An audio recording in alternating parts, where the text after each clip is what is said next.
Welcome back. You're watching Overdrive. Now, in a country where SUV, compact SUV and even micro SUV seem to be in demand, sedans seem to have lost their steam, but not when driving dynamics and performance seem to be a priority for petrol heads, which is why we decided to pit the Hyundai Verna turbo variant against the Volkswagen Virtus GT.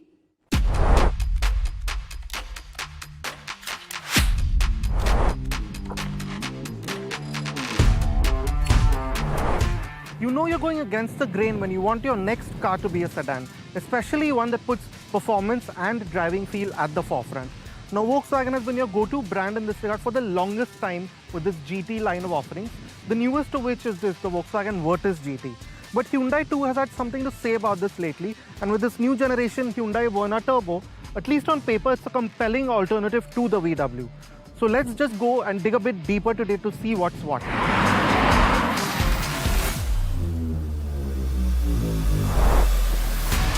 The Volkswagen Virtus GT and the Hyundai Verna Turbo both get a 1.5-litre turbo petrol paired with a 7-speed dual-clutch gearbox as seen here, while a 6-speed manual is also available.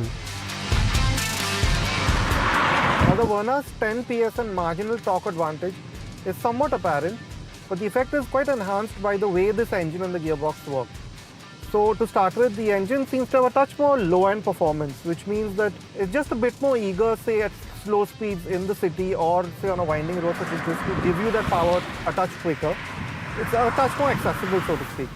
And then the gearbox too seems a bit more eager in the Hyundai, so it will kick down gears quicker. It's not as focused on saving fuel as in the VW, at least in the normal D mode. Yes, you do have an S gearbox mode in the Virtus, which does hold on to gears a bit longer. It effectively will give you a gear or two lower than what it would in the D mode, and that does make the VW quite a bit more alert. But it must be said that the Hyundai does this even in the normal mode. It doesn't have an S gearbox mode as such. Instead, it has 3 drive modes, which more or less work similarly. They change the shift points of the gearbox, they tighten up the steering, they give you a touch more throttle response as you go up the modes. But in each of the modes, there is still a very linear, a very natural delivery of power, which the Virtus somewhat lacks. You do notice that at slow speeds in traffic, there's some hesitation from the DSG in the Virtus, which this gearbox doesn't have all that much. But yeah, it must be said that when you're driving really hard, the VW DSG will give you downshifts at quite high revs, which the Verna doesn't do. Of course, the Virtus GT's conservativeness here reaps some significant benefits in terms of fuel efficiency. Our real-world mileage test shows that the VW is notably more frugal both in city and highway driving conditions.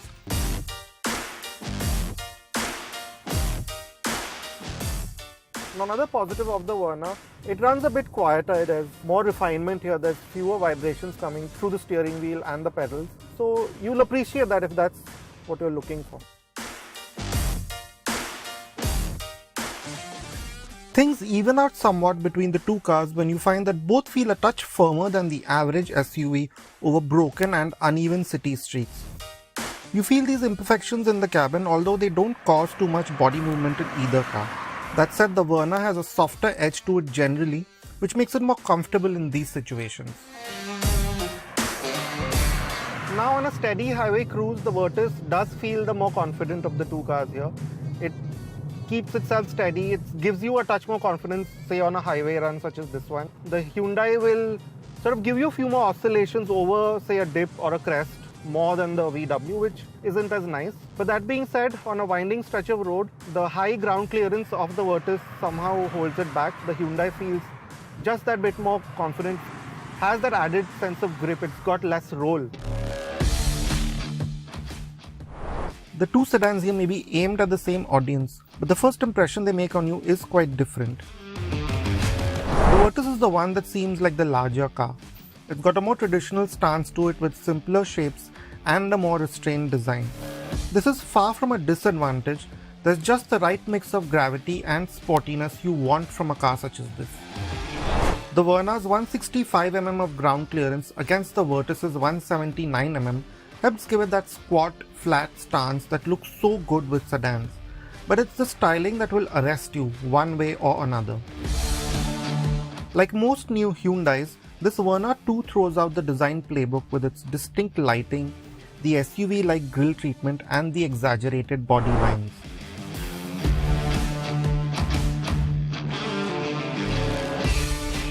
Now the cabin of the Virtus feels a touch more spacious, but that's largely down to the lighter materials that it uses in the lower half of the dash and the quite extensive red paneling, which sort of brightens up the space a bit, if you will. But otherwise, it's a very traditional, very tempered layout as you would expect from a VW, and quite different from what you find in the Verna, with a much more snazzier, a much more upfront design, even to the interiors, like it is on the outside. And you also notice that the perception of quality, or how the materials feel, is slightly better here, although that might not necessarily be true. The plastics seem of pretty much the same quality throughout. But yeah, in terms of the look and feel of it, where there is a difference is here you do notice that there's a bit more soft touch materials here, even though the cabin itself feels a touch more cocoon with all the black that's there.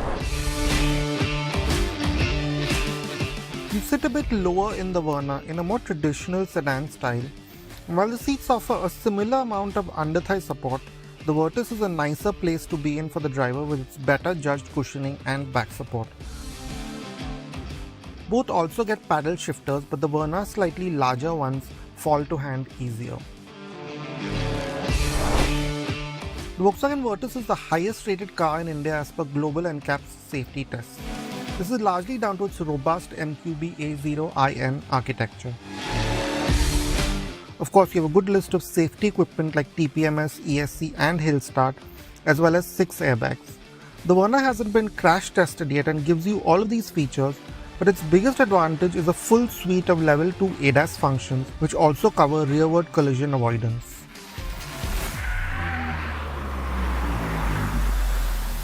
The Volkswagen Virtus GT has so far ticked all the sporty sedan checkboxes. It looks just right and has an inviting and comfortable cabin with the performance and engagement you expect from a car with a sportier bent.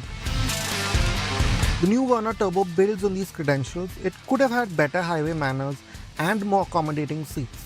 But other than this, it looks striking, has a cutting edge and feature-loaded cabin that happens to be more spacious, and also performs just that bit better.